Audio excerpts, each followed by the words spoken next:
If you've been scrolling through endless espresso machine options, watching video after video, and still can't decide which one actually makes sense for your kitchen, this review is here to clear that up. I've spent a few weeks actually setting up, dialing in, and using the Breville Barista Touch Impress, and I've talked to a handful of owners on forums to get a feel for the day-to-day reality. Link is in the description if you want to check the product details on Amazon. Let's start with the hesitation most people feel.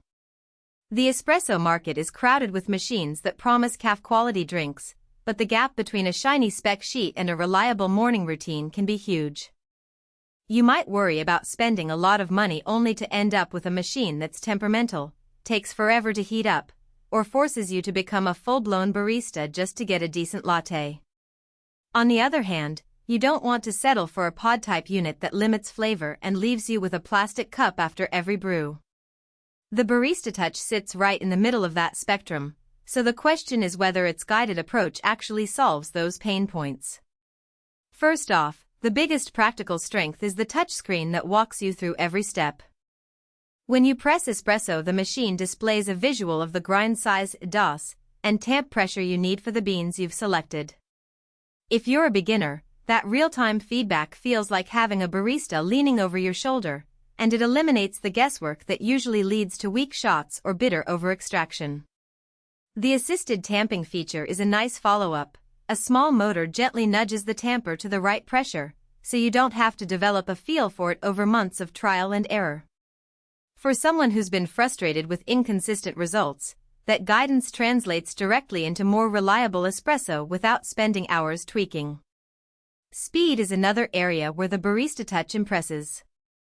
Thanks to Breville's Thermojet heating system, the machine reaches brewing temperature in about 3 seconds. That means you can pull a shot, steam milk, and have a second drink ready within the same 5-minute window, perfect for a small household where the first person wants a quick espresso and the second wants a latte. In my own routine, I was able to make 2 drinks back-to-back without the temperature dropping noticeably, something that older heat exchanger models sometimes struggle with. Milk handling is where the alternative milk settings become more than a marketing line. The auto milk frother recognizes dairy, soy, almond, oat, and even coconut, adjusting temperature and texture automatically. If you love a velvety cappuccino with oat milk, you just select that option and the machine does the rest. I tried it with both whole milk and oat milk, and the texture was consistently smooth, without the grainy edge you sometimes get from cheaper frothers.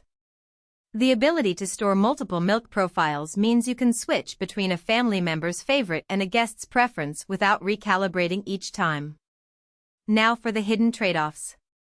The Barista Touch is a sizable countertop appliance, roughly the width of a standard dishwasher.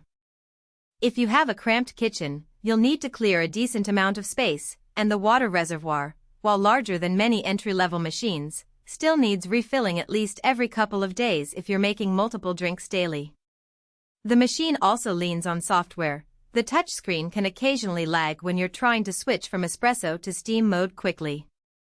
It's not a crash, but it adds a tiny delay that can be noticeable if you're in a rush. Cleaning is practical, but it's not as effortless as some one-button clean units.